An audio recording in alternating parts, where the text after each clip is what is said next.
Hey, all you cool cats and kittens. Sorry, I had to. Tiger King has been a highlight of my quarantine. Anyway, I hope you all are doing well, or as well as you can be during this crazy and unprecedented time. It's been really interesting to see how this has affected the cannabis industry. Dispensaries got deemed essential business, which is a major turnaround from what the government has said about cannabis in the past.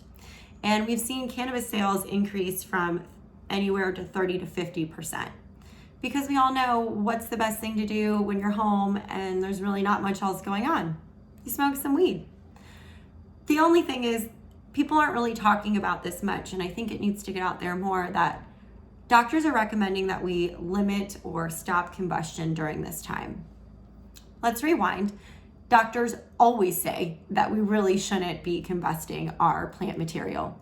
I have been told by every doctor and every medical director that I've ever spoken with that it's really not the healthiest way to consume cannabis, whether that be for your medicine or recreationally.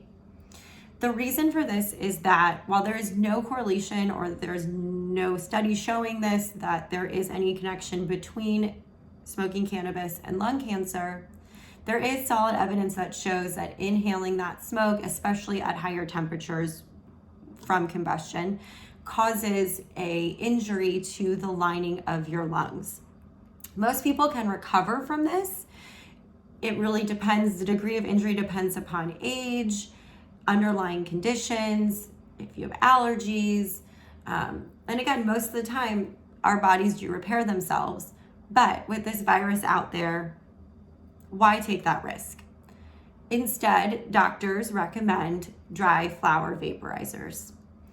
Dry flower vaporizers, you're allowed to set the temperature at which your material is heated to, allowing for a smoother, cooler inhalation that limits that damage to your lungs.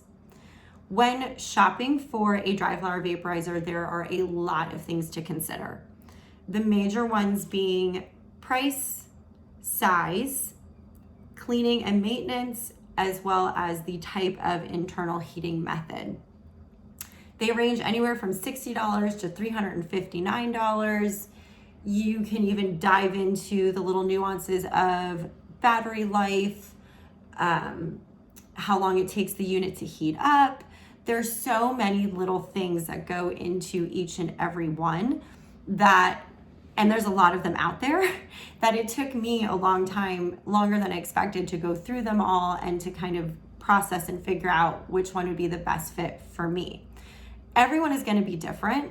You all had some great recommendations, though. Thank you so much. The ones that you recommended were honestly on like every reviewer's top 10 list. So what I did is I compiled a list of the 8 most recommended vaporizers. So if you scroll, you're going to see the pros and cons of each, the cost, and I can't tell you which one is going to be the best for you because, like I said, they all have these little different pieces and details to them that one might be great for someone and really may not be great for the next. The great thing with all these are they're really good quality and they're going to last. So what did I pick? I went with the Crafty Plus from Storz and Bickel. They are the makers of the original famous Volcano. While the product itself is plastic, it's medical grade, I didn't love that. So it still didn't check off all of my wants and desires, but it came really close. And honestly, it was the #1 recommended dry flower vaporizer on almost every single list that I found. So that's what I went with. I ordered it. It'll be here on Monday. I am super excited to share it with you guys. And until then, I hope that you consider a dry flower vaporizer. I took this as an opportunity to make the switch, if not now, when. And if you have any questions, as always, you know you can message me and I am happy to help.